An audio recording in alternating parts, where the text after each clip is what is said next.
नमस्कार। इस समारोह में उपस्थित सभी आदरणीय अतिथि और प्रियजनों का मैं तहे दिल से स्वागत करता हूं और मैं आभारी हूं कि आप सब ने हमारे परिवार के इस खास अवसर को अपनी प्रेजेंस से गर्वित किया। पापा, this book is the culmination of something that has been a part of you your entire life. This book, Mahakumbh 2025, is the representation of Prayagraj, seen through the eyes of someone who belongs to it. Let me share an anecdote. When I was younger, and with all the naivety a child can possess, I once asked Papa, ऐसा कैसे है कि गंगा में नहाने से सारे पाप धुल जाते हैं? और अगर ऐसा है भी, तो why doesn't the Indian judicial system push on it and say, जाओ गंगा में डुबकी लगाओ और पाप धो लो, instead of sending criminals to jail? He looked at me and said, बेटा गंगा जी पाप धोती हैं, FIR नहीं। Purification, he explained, means repentance, correction and becoming a better version of yourself, and not simply taking a dip and walking away. पवित्रता का अर्थ सिर्फ शरीर साफ करना नहीं है, मन, वचन और कर्म साफ रखना भी है। I have never forgotten that, and I think that answer lives somewhere in this book as well. आज हम अपने जीवन में जहां भी हैं, वह मेरे दादाजी के कठिन परिश्रम, उनके अच्छे कर्म और आशीर्वाद के बिना संभव नहीं हो पाता। I also express my heartfelt gratitude to my mother, whose unconditional love, unwavering support, and countless sacrifices have been a constant source of strength and inspiration throughout our lives. I also extend my appreciation to my dear sister Tavisha for her sweet encouragement, support, and thoughtful presence during this journey. I'll close with a shlok, one representing the glory of the city we hail from. Triveni Madhavam Somam Bharadwajam Cha Vasikim Vande Shayavatam Shesham Prayagam Tirthanayakam. For my English audience, this shlok is a salutation to Prayagraj, to the Triveni, to the sacred fig tree that has stood for centuries, to the rishis and the river guardians. It is how Prayagraj has been revered for thousands of years.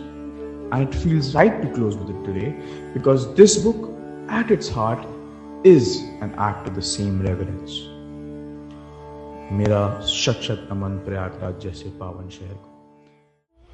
Finally, I extend my heartfelt thanks to all the distinguished guests, scholars, dignitaries, and well-wishers who have graced this dialogue on Mahakumbh 2025, Shraddhalu 66 crore के पार. Your gracious presence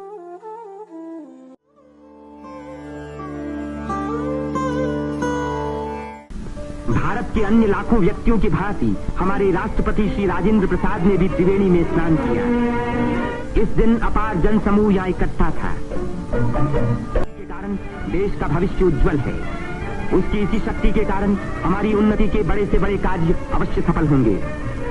जिस स्थान पर मनुष्य और देवताओं ने यज्ञ किए और भविष्य का संकल्प किया, उसी स्थान पर इन नर नारियों ने आज भारत को फिर से बलवान और सुखी बनाने की प्रतिज्ञा की और भारत की स्वतंत्रता को अमर रखने के लिए अपने शरीर में एक नए प्राण को जन्म दिया।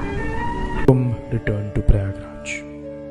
On a scale the world could barely imagine. We're looking at a tradition that has survived empires, colonization, independence, and time itself.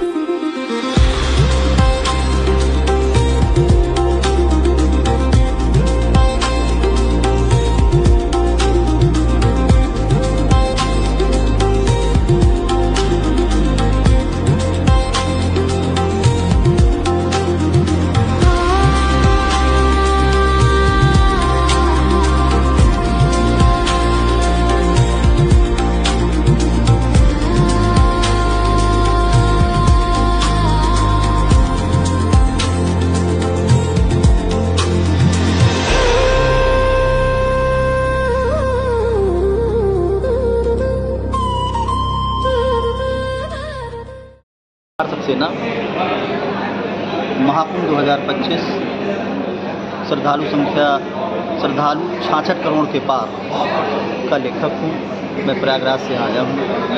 आज इस पुस्तक का वैश्विक मसलन ग्लोबल बुक रिलीज़ हुई है और इस रिलीज़ फंक्शन में आज के मुख्य अतिथि, ये हमारा सौभाग्य है, हमारे प्रेरणा स्रोत हैं, लेफ्टिनेंट जनरल रिटायर सैयद अता हसनैन, राज्यपाल बिहार राज्य, व न्यायमूर्ति अशोक भूषण जी, रिटायर्ड जज supreme court of India, justice Sanjay Kumar Singh, sitting जज पटना हाई कोर्ट, रतन मनी लाल, x editor Hindustan times, Ashok जी महाराज, अनंत श्री, और हमारी बहन फिल्म अभिनेत्री, सोशल वर्कर अमीषा पटेल जी विशेष रूप से इस कार्यक्रम में आई और सभी ने इस वैश्विक विमोचन और विभूषण समारोह में भाग लिया। इस पुस्तक को मैंने 18 अध्यायों में लिखा है।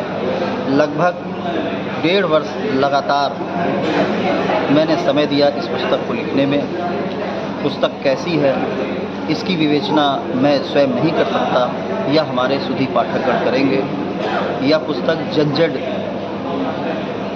जो की पीढ़ी है, युवा भारत की जो पीढ़ी है, उसे भारतीय परंपरा सनातन धर्म के बारे में पता होना चाहिए कि कल्पवास क्या है, कुंभ क्या है, महाकुंभ क्या है, अर्धकुंभ क्या है। इस डिजिटल वर्ल्ड में ज़्यादातर फेक चीज़ों के उसमें युवा जो है वो भटका रहता है। यह किताब उन सबके लिए एक आदर्श पुस्तिका साबित होनी चाहिए, ऐसा मेरा विश्वास है। इस पुस्तक के एक विशेष अध्याय में मैंने उन महत्वपूर्ण व्यक्तियों की सूची भी दी है जो इस महाकुंभ में स्नान हेतु आए हैं, और यह पुस्तक मुझे उम्मीद है कि हमारा पाठक पसंद करेगा। और मेरी उपलब्धता ये है कि आप सभी लोग आए, माननीय राज्यपाल बिहार राज्य आए, जजेज आए, उन्होंने इतना बहुमूल्य समय दिया कि मेरे पास शब्द नहीं है आभार व्यक्त करने का। आपका बहुत बहुत धन्यवाद, बहुत बहुत आभार। सर, जैसा कि दिखाया गया आपकी पुस्तक में पूरा महाकुंभ का ही दृश्य है, तो इसमें कुछ सनातन धर्म के बारे में दिखाया गया। जैसे आजकल के जैनजी जो बड़ा ट्रेंड चला है, बहुत ही अभद्र भाषा का प्रयोग कर रहे हैं। अब वर्तमान में जो परंपरा हमारे समाज में, भारतीय समाज में आ रही है, वो परंपरा सिर्फ इसलिए आ रही है कि इंस्टाग्राम पे हमको कितनी लाइक मिलेगी या हमको कितनी और लाइक मिल सकती है। यह सब गलत है, यह संस्कारों की कमी के कारण ऐसा हो रहा है।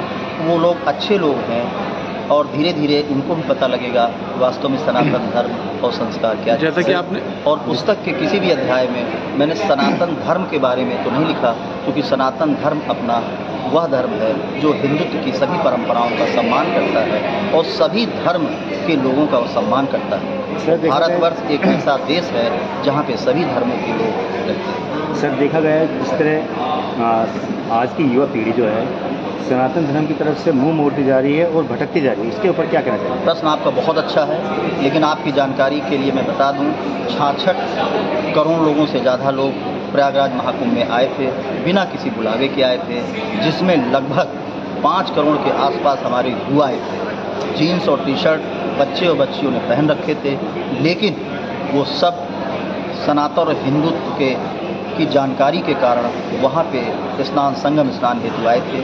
अब ये हो सकता है कि अति उत्साहवश कुछ ऐसे युवा उसमें से हों, लेकिन सबके बारे में ऐसा कहना उचित प्रतीत नहीं है।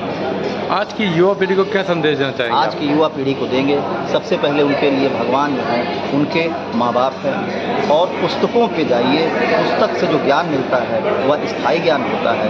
डिजिटल पे जो ज्ञान आप लेते हो, कश्मीर से एक मैसेज आता है, केरल तक वही मैसेज फॉरवर्ड होता है, लेकिन उससे आपको कोई भी जानकारी या विशेष जानकारी प्राप्त नहीं हो पाएगी। पुस्तकों पे आप ध्यान दीजिए, हर पुस्तक को अपने पास रखिए, और किसी भी समारोह में आप जाएं तो अब जो है पुस्तक भेंट करें, ना कि बुके भेंट करें। बहुत बहुत धन्यवाद। आपका बहुत बहुत धन्यवाद, बहुत बहुत धन्यवाद। I congratulate Dr. Govind Kumar Saxena for combining scholarship with storytelling. He has ensured that when future generations ask what Mahakumbh 2025 was, they will find not only facts, but perspective, not only photographs, but meaning. Allow me to conclude with one thought. When history books look back at the Mahakumbh 2025, it may remember the astonishing figure of over 66 crore pilgrims. For those who truly understand India, will know that its significance cannot be measured by numbers alone. Its real achievement was demonstrating that in an increasingly fragmented world, millions could still gather peacefully, guided not by compulsion, but by faith, not by command, but by conviction. And that is India's enduring civilizational message to the world. At the end, I wish to compliment you once again, Dr. Saxena, and I also wish to compliment you on the excellent film which was projected for us just now. Because I think this film, simultaneously seen with your book, is a great combination put together. The most important aspect of this entire event here today is that you have brought together eminent people to tell them a good story. देखिए दुनिया में ना बहुत बड़े events होते हैं, मगर उस इवेंट की अगर आप कहानी नहीं सुना सकते हैं तो फिर आपने कुछ नहीं achieve. What you have succeeded in doing is telling the story of it. Thank you very much.